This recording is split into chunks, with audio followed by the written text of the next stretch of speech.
নেব। ক্যামেরাম্যান ওইদিকে চলো। ও গাড়ি এদিকে। মাথায় কত লোক বসে আছে, চলো ওই ওদিকে জমি আছে বলে আসি। বিঘে হয়ে গেছে, আর আর খেলাটা বিঘে আছে, পরশু দিন হলেই শেষ। ওদেরও মরে গেছে।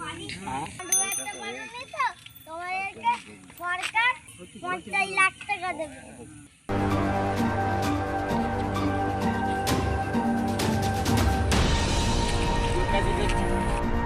দেখতেই পাচ্ছেন, সামনে ধরে বৃষ্টি হচ্ছে, বৃষ্টিতে ডুবে গেছে সবাই। এই দেখো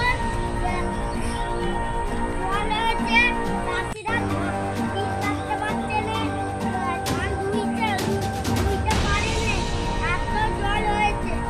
কিছু কেমন লোক ধান ধুইতে বসে যাচ্ছে, এত জল হচ্ছে কিছু বলা যাচ্ছে না, খবরে দেখাচ্ছে।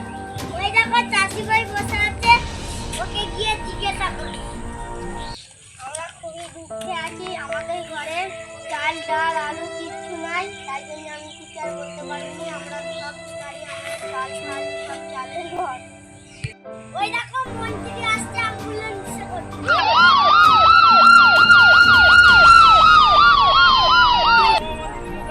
দাঁড়াও দাঁড়াও দাঁড়াও, হ্যাঁ হাত মিলিয়ে নিন মন্ত্রী মশাই, হাতটা মিলিয়ে নিন। প্রত্যেক চাষি ভাইদেরকে আমি 50,000 টাকা করে দেবো, তারা চাল নুন খেয়ে বাঁচবে।